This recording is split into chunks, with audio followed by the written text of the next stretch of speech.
Hey everybody, I wanted to hop on here really quickly. I know I haven't shared in a really long time, but I will try not to catch you up in the last couple of months and just to get to the point here. So wanted to share a little bit about something that happens, I think, to a lot of moms, and I want to share my own experience with it and then just kind of like what I've learned over time. So what I want to talk about really quickly is just about mom guilt. What I'm talking about is the guilt that happens when you physically cannot give 100% to your child, when there's something that stands in the way between you as a mom and what you're able to provide to your child. I want to talk about the mom guilt that results from that, and I want to share a little bit about my own experience with mom guilt. So for me, as everybody who follows me by now knows, I do have Crohn's disease. Crohn's disease is a disease that it starts in the gastrointestinal tract, but it kind of affects every area of life, because when you have inflammation in your body, like what results from Crohn's disease, it causes extreme fatigue, and it has a lot of other problems like arthritis, joint pain, just basically like it's a really crappy thing to deal with. So what doctors aim to do is to get it in remission, but even sometimes when your intestines are not inflamed, which is great, you still deal with the other symptoms of Crohn's disease. So even though right now I'm still in remission, I am in remission, thank God, I still deal sometimes with the other things like fatigue and joint pain and other things that come along with Crohn's disease. And so for me, that's my kind of little piece. I'm just trading hands here as my shoulders turn. But that's my little experience of kind of like where the mom guilt starts. And for you, it may be something different. For you, it might be as a mom or as a parent in general, you might feel like, like you don't have the funds to provide your children with what they want, with the job that you have, and you've been trying really hard to get ahead and it hasn't happened for you. Or you might feel like your relationship with your children's father is not everything it should be, and so it kind of prevents you from being everything that you could be for your child, because you don't have a partner to rely on. So for everybody, it's something a little bit different that kind of like results in that mom guilt. But I really want to take a minute and talk about it, and talk about basically why we kind of beat ourselves up for no reason, really. So for me, mom guilt was kind of like before I got diagnosed with Crohn's. I actually was diagnosed in 2016, but before I got diagnosed with Crohn's, I kind of like always prided myself on the fact that I could do everything. I really would spread myself thin because I thought I could handle it, and I kind of thought that I was handling it, except that I would get sick all the time, and we suspect that I've had Crohn's for a really long time, but just never got diagnosed. I get hurt, see, and that's what happens when you have children. I have a Cars Band-Aid on my finger because that's all that's in the house. But anyway, so for me, what happened was that when I got diagnosed with Crohn's disease, before that I was like this gung-ho, always running around and doing a billion things. I would pack my schedule until there was no more room in it, and I would just push through and make things happen. That was kind of like, I always kind of prided myself on that, on the fact that I could make things happen. And what happened emotionally for me when I realized that I couldn't do that anymore, not for no fault of my own, because obviously, you can't control illness, and just like what I'm going to talk about, when I say about your situations, you can't always control every area of your life. You can't control whether or not your children's father is playing their part, or whether or not your school load and if you're trying to go to college, if you have enough, like a billion things going on. Sometimes you don't always have control over those things, just like I don't always have control of my Crohn's disease or the fatigue and things like that come with it. But what happens sometimes is that we kind of beat ourselves up for what we're not doing as a parent, instead of realizing that God puts things in our path and allows us to be the parents that our children need. So that being said, I just want to share a little bit, like I said, from my experience. So I've always been a person that was like always running around doing a million things. That's kind of my thing. I'm just like a busy person. I like to be busy. I enjoy it. And so when I had my child, and then my health started to turn after he was born, actually it was probably before he was born, but like it started weighing on me when I couldn't do the things after he was born.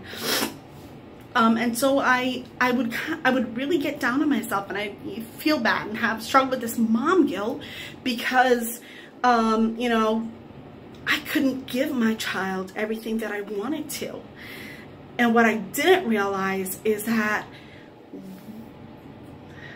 my child needs something different than what I needed as a child.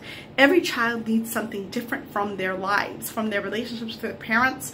And I just want to kind of reassure somebody today that what your child needs is not for you to have more money. It's not for you to feel better. It's not for, it's to you. That's what your child needs.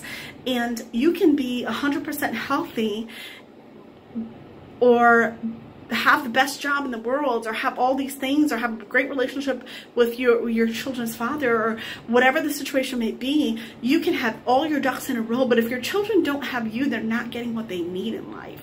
So I want to share a couple of lessons that my son has learned, even at his young age. He's only 4 years old, but things that I've seen come from the fact that mommy's sick sometimes, that have just kind of formed my thinking and changed me from getting down on myself to saying, wow, God knew that these were lessons that he would need, that would take him into his life and he'd be able to carry with him forever. So one of the lessons that my son has learned that is so evident, he's learned compassion. He's learned that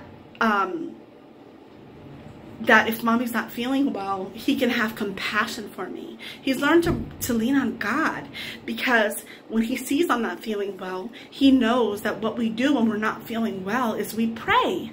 And so sometimes he'll come in and he says, Mommy, you're not doing good. You're not feeling good. Mommy, do you have an ouchie? And I'll tell him yes. And he says, let me pray for you. And he'll pray, and his sometimes I don't know what he's talking about, and he starts going off on a tangent, but he's praying. Or sometimes he'll just lay and hug me and say, Mommy, everything's going to be okay. And these are lessons that sometimes we look at it and we say, man, I don't want my kid to go through that. But something else that I've learned from that is sometimes we want to be super mom or super dad, or you want to be like the best parent in the world. But whether I'm sick, not feeling well, or whether I'm 100%, I'm still super mom to my son. He still looks at me and says, wow, my mom's the best. He still talks about me when he's with his little friends. He still goes in his room and talks about mommy with his little stuffed toys.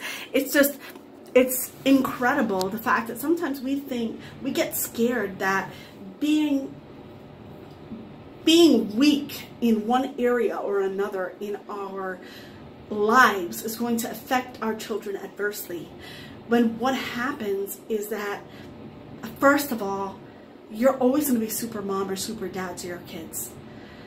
It's up to you to use what's happened to you, the circumstance you're facing, to turn that around and to teach them gratefulness, and to teach them love, and to teach them, you know, maybe my kid doesn't have every single toy because it's not something that we can financially afford, but you know what?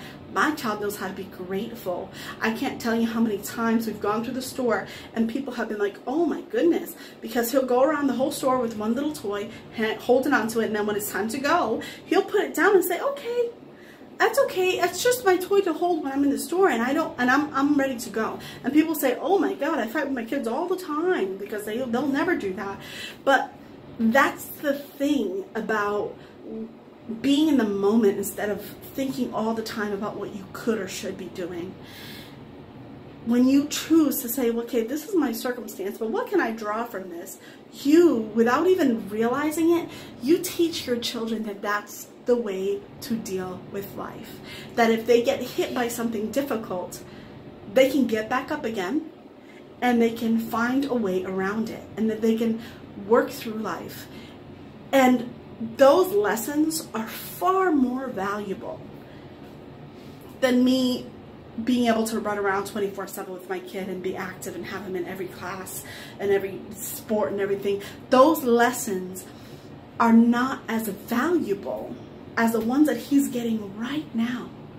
And the thing is this, is that I believe in God, and I believe that he knows what's going to happen to me long before it ever happens. Like, God has my life mapped out from the time that before I was born, he had my life mapped out. That's what I believe. And he knew who my son would be, what lessons he would need in order to form a character, that the character that he needs in his life to overcome whatever he's going to face in his life. Because I'm not so naive to think that my children will never ever face hardship in life. But God is allowing me to play a part in that preparation. And that's a beautiful thing. And when we stop beating ourselves up and struggling with that mom guilt, dad guilt, parent guilt, the guilt for all the things that you are not, and live who you are and what you are, and teach your children to love who they are and live who they are, and that their circumstances not define who they are, that's when we really get it. That's when we win. You can be super mom even if you have Crohn's disease. You can be a super dad even if you are not married to your children's mother. You can be a super parent even if you don't have all your ducks in a row. Because being a good mom or a good dad is not dependent on you being perfect. It's dependent on you being genuine and transparent. And that's what I've learned in life, and I just want to share that a little bit with you. A quick thing that happened this weekend that reminded me of this, that got me thinking to share this with you all, was just, I went out on a boat ride, went on a ferry to Long Island with my son, and had an amazing time. And what happened was that I came home, and the next day my ankle was hurting because I have arthritis that comes from the Crohn's disease, and so my joints hurt sometimes. And so I really wanted to get up and go to church and do a billion things, because that's what we normally do on Sundays, but I just couldn't do it. And my son just got up, he climbed in the bed, and he was happy, and he says, "Hi, Mommy." And he was happy to stay home all day and do nothing. He was happy. Of course, we did activities at home. We paint, we play, we do whatever we can, you know. But I just told him that I didn't feel like I was going to be okay to leave the house. I said, you know, mommy's foot is hurting.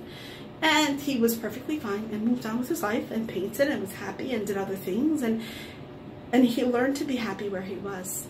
And how many of us as adults have not gotten that lesson down?